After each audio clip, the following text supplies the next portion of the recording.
when you look at like psychology terms, what you're talking about success is a fixed mindset. So a fixed mindset says that you're either smart or you're dumb. You're athletic or you're not athletic. You're talented or you're crap. Phil Phails for you.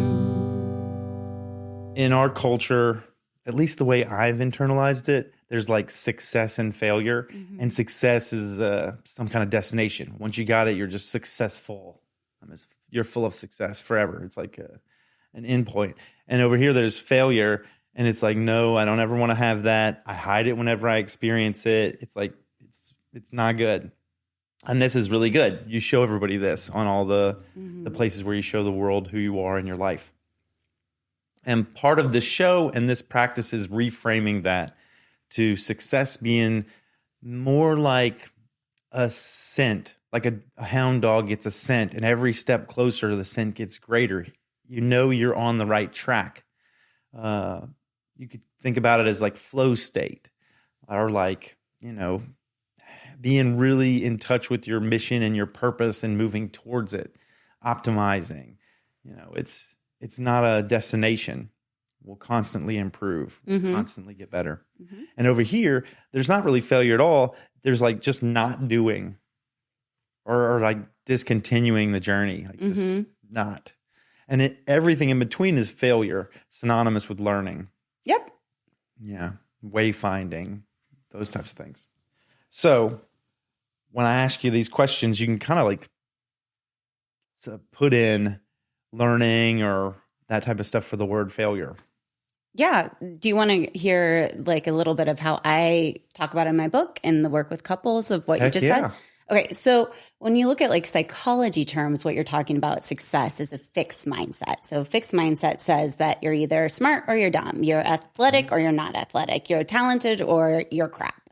And most of the US, at least, grows up in a fixed mindset. Now that is changing because the research on growth mindset, which is exactly what you're talking about, of embracing failure, learning and growing, there isn't really a destination. We all kind of grow and change together.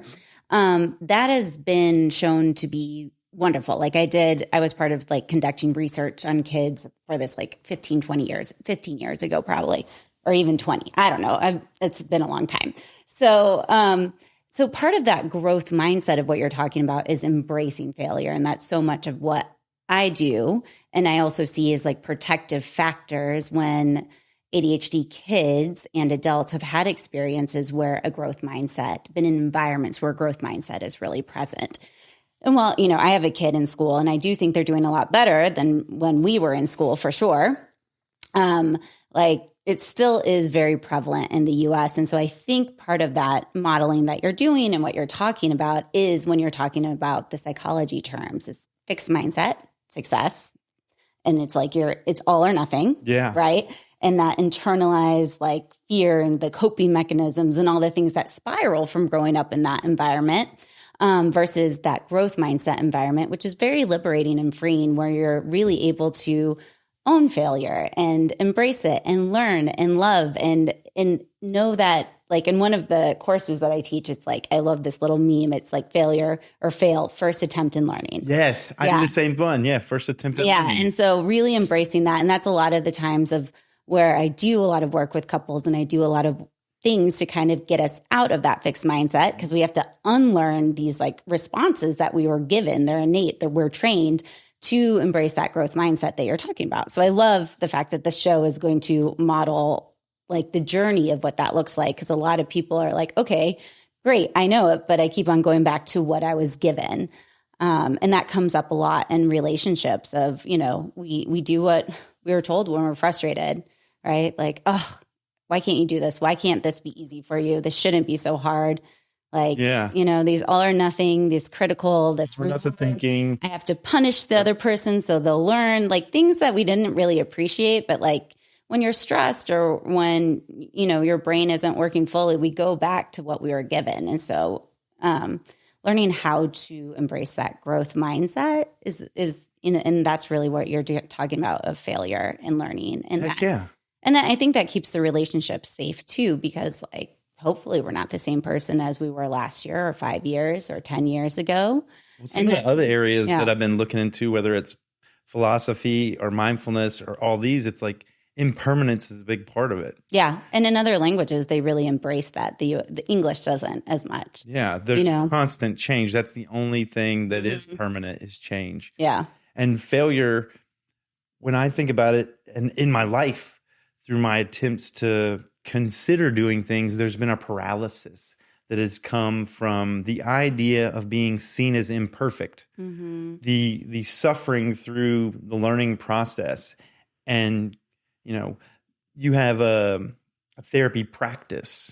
Lawyers have a legal practice. There's this idea that's built into at least that type of career that you're practicing, you're constantly improving and getting better through every project you undergo. And, whether it's playing music or whether it's, being a software engineer, there's this idea that if I don't put out this thing in its perfect form, I will be, shunned, or there'll be just devastating consequences. And I think those devastating consequences come from within that fixed mindset you're talking about. Once I'm seen as this, I'm stuck there forever. Well, yeah, because that's reinforced in society. And with ADHD kids, they tend to have more negative messages, right? You're not given the right tools. There's that, famous statistic that's like by the age of 12, you get 20,000 more negative messages than your non-ADHD peers. And that has a pretty profound impact. And then when you also look at RSD, which is the rejection sensitivity dysphoria, like that's so intense. And so this it's one of a coping mechanism, right? From a trauma response of like, okay, I got to be perfect because I want to avoid this. Being rejected. Right. And so it's a little bit of twofold, right? There's that part of ADHD that plays a part of it. And it's also part of just like what we were all given as a society and what we're changing. I do think parents and like the new like parenting guides are at least in more embracing, like it's okay to have experiences. You want to learn and grow. We don't want to be like, go to your room if you have a feeling, or like stop crying and that type of thing. Where sometimes when you're a parent, you're like, oh, this is really inconvenient to have all these feelings. No wonder we weren't allowed to have them, Yeah. Like no wonder we were like, Well, I was raised with seen and not heard. Ooh, yeah. Yeah. Yeah.